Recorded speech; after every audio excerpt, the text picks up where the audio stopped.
Welcome to Digital Scribeology. Welcome if you're new. Welcome back if you're returning. My name is Nayim, your professor, your instructor, your coach. Today, I want to talk about something that people never really associate or talk to Jay Prince about. Now, I heard him mention this in passing. I was riding down the interstate, and I was thinking, what makes Jay Prince so powerful? There's one thing that he does that people don't necessarily, they don't understand how big of an industry that is. When we go back and we look at the life of Jay Prince, and I actually have a copy of his memoir. It's still in the plastic. I've had this for some time. I just haven't got around to reading it. I'm going to read it and we'll come back and we'll talk about some of the shit that's in here another time. But Jay Prince, obviously Rap-A-Lot Records being 100% legendary, 100% like, when we talk about putting it down for the South, you are definitely not, you can't leave Jay Prince and Rap-A-Lot out. Like, you would be a fucking fool to leave him out of everything that he has made his contributions, especially groups, especially for Texas, but like especially for just the South in general, groups like the Ghetto Boys. You know, that CeeLo Green, that Scarface, and Willie D and Bushwick, you know, that was really like, you know, people still rap over that, Cell Therapy? Is that the name of the beat? People still getting their rocks off over that beat to this day. Like, they are nothing shy of legendary. His contributions, the way that he wanted to come into it, the way that he put it down, and the way that he still does, especially with the Prince family and the whole Drake situation and just how deep they are in music, right? But we have not taken account that Jay Prince, when we're talking about James Prince, is a farmer. You know, that's just not something that people, and he's a cattle farmer, he's a rancher, a cowboy, whatever you want to call it. People never really bring that up when we talk about being in power. My thing is, rap is a powerful industry. Owning a label is a powerful thing. Being in music is powerful and all of that. But bro, do you know how intense and how deep in the game you have to be successful at agriculture? Just any type of agricultural business to be successful. And what I saw was he makes at least, and I'm sure it's more. My cats are in here fighting real bad. We rolling. Fuck them. Ignore their ass. How much it takes to be successful at this. It said he makes $200,000 a year from his cattle ranch, and he got 1,000 acres. And I'm sure he's a part of, and his beef, and from what I was reading about his beef, grass-fed beef, you know, that organic shit. And you know, that's a hot topic right now, especially when you have places like, you know, when you have a farm. You know, people be bullshitting about when they come out here and say, oh, we need our own land and we need this and we need that, right? Niggas wouldn't know how to get clean water to you and dirty water away from you talking that own land shit. So when you have somebody come through and put it down like, I'm going to have a cattle business and we do grass-fed beef, and farms don't just supply, because my thing is, the reason why a lot of people farms and all that crazy ass shit that niggas be talking about, they want to get into, that shit fail because they don't know shit about the business and they don't know how much it actually take. My thing is, when you're a part of the industry, and I'm not going to be here long, I just want to because this was just a random thought that I had. When you are into a business that is as heavy as having a cattle farm, you're not just raising cows and selling cows to butchers or whatever. 1,000 acres of cows is not no little bitty thing.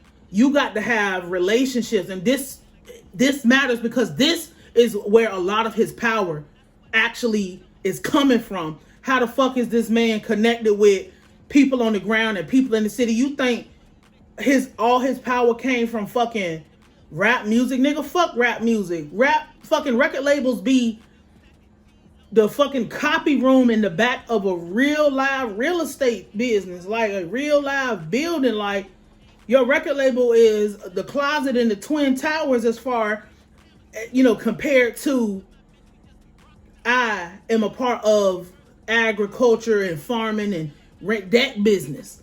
Because you got to have relationships with, you wouldn't just have relationships because people so linear in their goddamn thinking. You got to have relationships with the people who regulate the environmental protections and the rules and shit like that. You got to have a relationship with the animal people, to make sure your animals are being treated fair. You got to have relationships with, and he don't just do cattle there. He sells cattle and hay, and that's where the money comes from that. But like, aside from the money, I'm talking about relationships and having so much power and so much respect. 1,000 acres is not no little bitty thing. You got to have relationships with stores. You got to have relationship with the people who make sure that the food that you feed in your cows is 100%. You got to have relationships with people who take care of the grass. People coming and doing this and doing that. And it's not just stores, it's restaurants, because a lot of people, because when I was reading, they were saying that, not the book, just I was reading, I went to his actual cattle website. They source, like, they give food to people who, they're locally sourced. So my thing is, it's not just you don't have to just stay in Texas with your 1,000 acres. People from surrounding areas, people from Alabama, Mississippi, other places, and people don't realize how big Texas is. We know Texas is big, but like, if you got 1,000 acres outside of Houston or somewhere in the area, you can service everybody in that area, because people will be able to drive. You got to have a relationship with trucking companies, because you might actually have cows who, and you got to have a relationship with animal doctors and animal nurses and public officials and shit, because when it's time to, we'll get to that in a second, but like with people who take care of animals and know how to make sure everything is, you have to have relationships with these people. And if you own it, you're going to have relationships with the head of those sectors and those businesses. You have the biggest farm in the area. You got the biggest farm in the state or some shit. That privately owned, not because the thing with people be coming out here, we need to have farms and all this crazy shit, is growing food.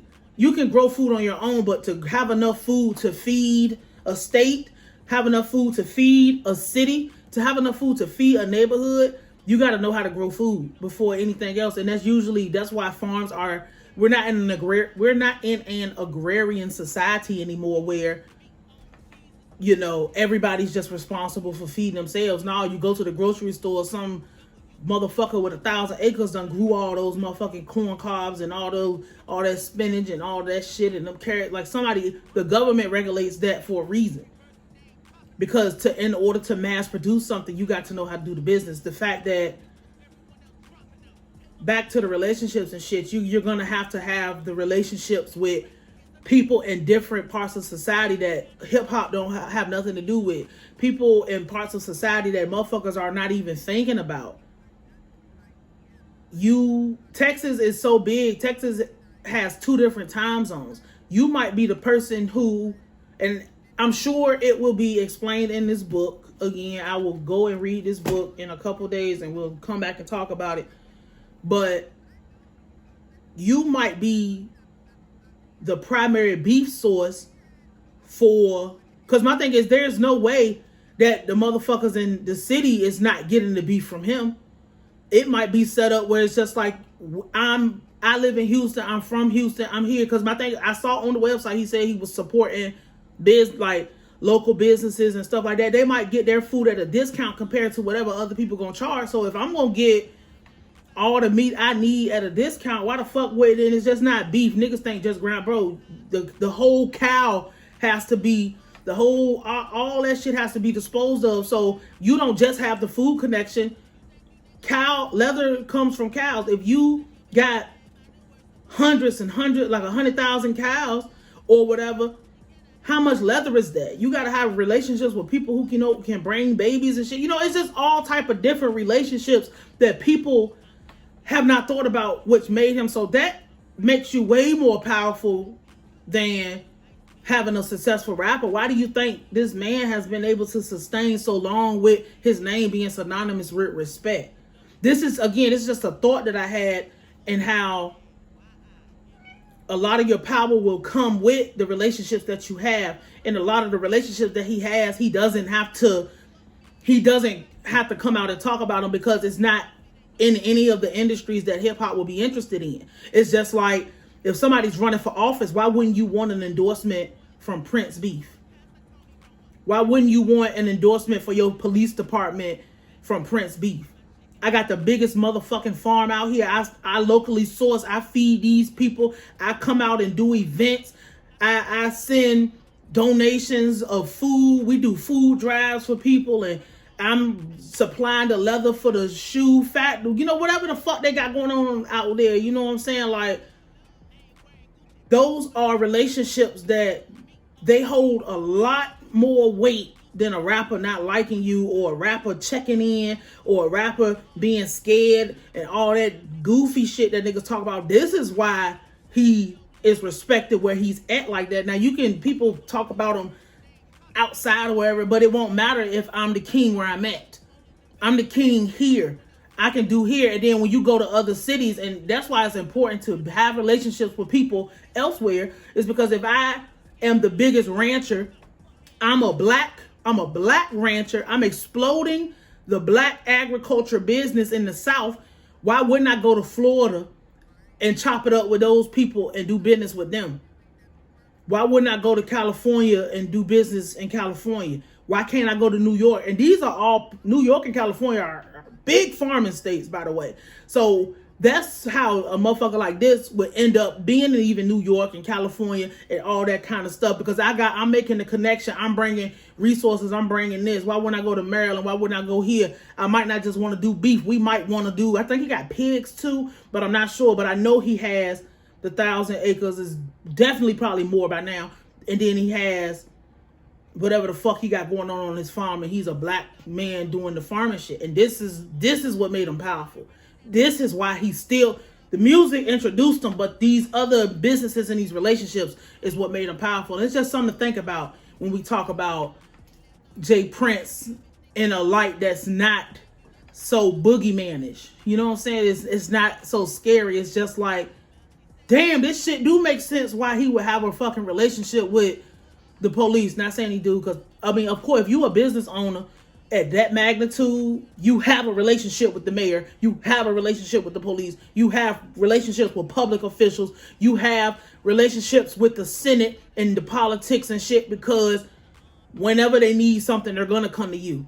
And a lot of times people don't even know, and I ain't trying to jump into my political bag tonight. You know, we talk about music and music politics and all that stuff, but motherfuckers don't even know that a lot of the times in most major cities, a seat don't cost you nothing but about $50,000 for a seat for your campaign. If you live in a smaller area, a smaller county or something, $3,000, $4,000, $5,000 is all you need to get that seat.